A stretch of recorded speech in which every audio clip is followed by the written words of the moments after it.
Paul, first I'd like to congratulate you being um, honored with naming you as the Distinguished Engineer of the College Engineering at Texas Tech University. It's certainly an honor for me to interview you today and get to know a little bit more about you. So first, you grew up in good old Midland, Texas there in a hardworking family. Tell us a little bit about that. Well, I grew up, my father was a chemical engineer from Texas Tech, and he had kind of started with Shell and ended his way all the way around into the natural gas business, which was a lot of that kind of work was going on out here in the 70s and 80s. And I was fortunate to grow up and watch what he did and be proud of who he was and what he was accomplishing. And that was just something I wanted to emulate. So being in West Texas, there's kind of work and then there's something else, but most people here are busy with their entrepreneurial businesses. So this was a very good place to grow up if you wanted a chance to work in small business. You said you went to work with your dad in junior high. Yeah, I think sometime around 14, I started chasing him around with a pipe wrench at plant construction jobs. Really enjoyed that type of work. It was a lot of fun to see all that equipment being set, and I was eager to learn more about it in college. Well, and you said that when you were looking at colleges, I guess number one, all of your family went to Texas Tech, and it took one yell practice for you not to go to A&M. Yeah, that was kind of it. I got a lot of friends that go to A&M, but I decided Texas Tech was going to be the place for me. So I was happy to go to Texas Tech. I really enjoyed my experience there.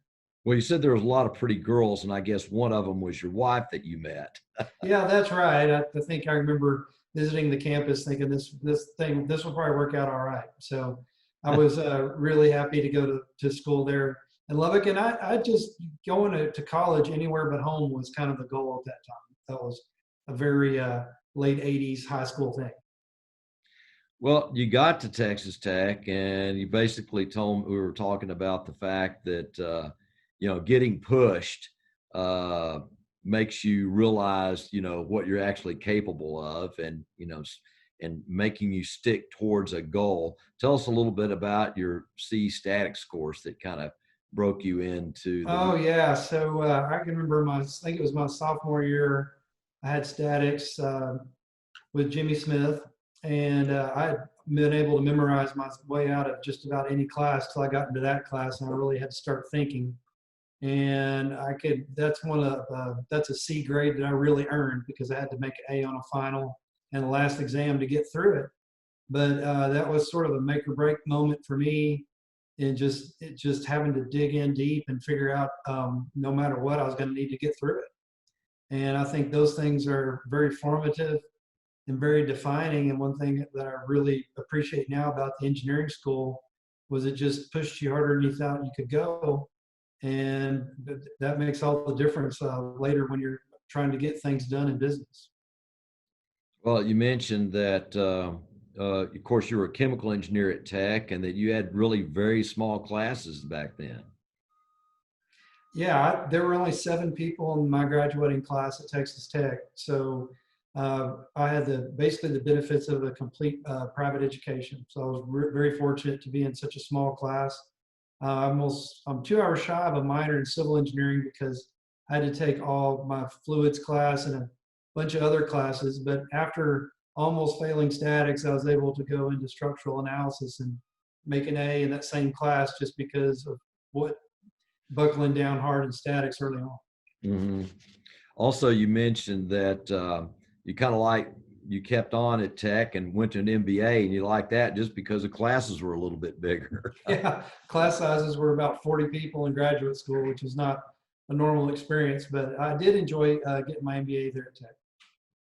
Well, I guess you're kind of developed your people skills. You said you were a pike and you enjoyed negotiating, getting people out of trouble. Yeah, so I was a philanthropy chairman and chaplain, so my job was to get people out of trouble as fast as they were getting in trouble, which was a really fun job. But I learned a lot. I was really enjoyed uh, getting to have be a Pike and have a Greek life, because I kind of had a double life. It was all business all week and a little bit of fun on the weekends, and I really enjoyed it.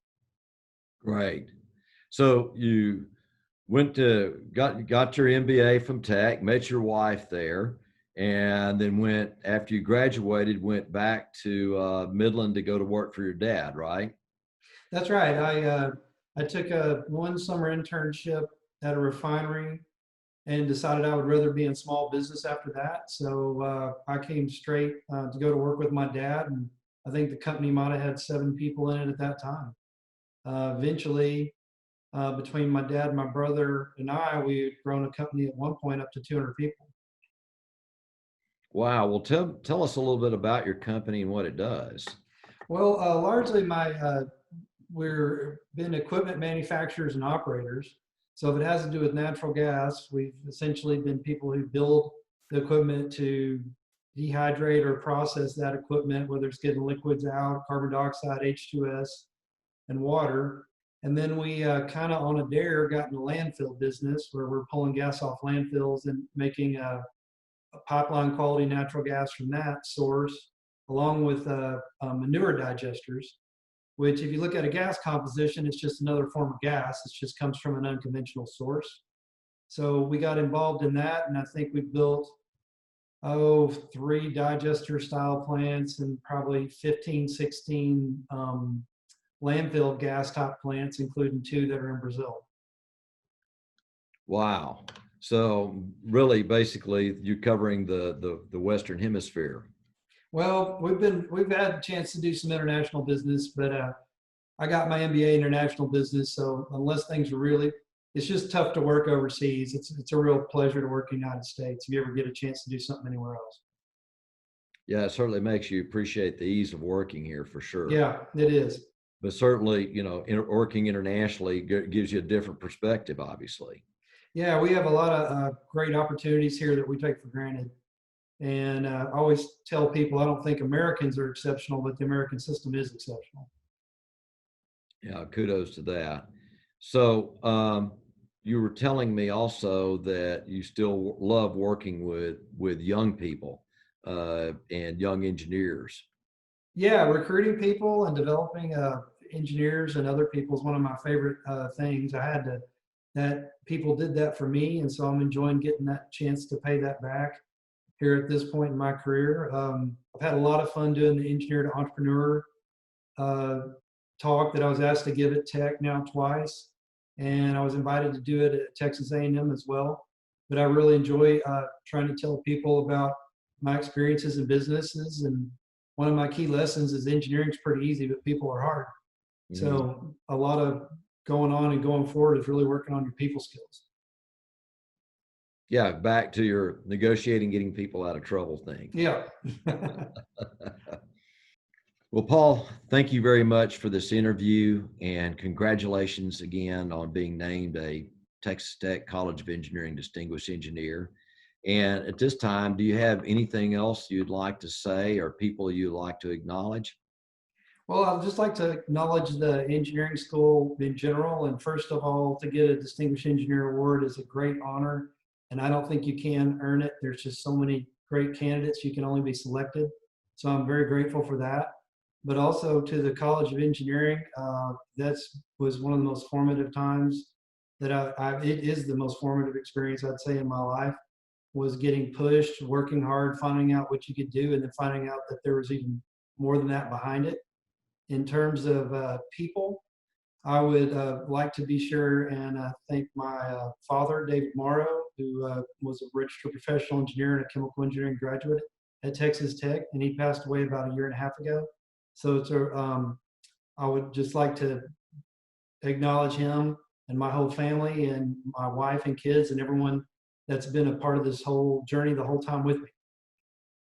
Yeah, it certainly takes a family supporting you. I know that to, be successful and accomplish the things you want to. So I'm sure that your kids and wife and father certainly were a major portion of that. And mom, never forget mom. Absolutely. Absolutely. Well, Paul, congratulations again, and thank you very much. And guns up. Guns up. Thank you.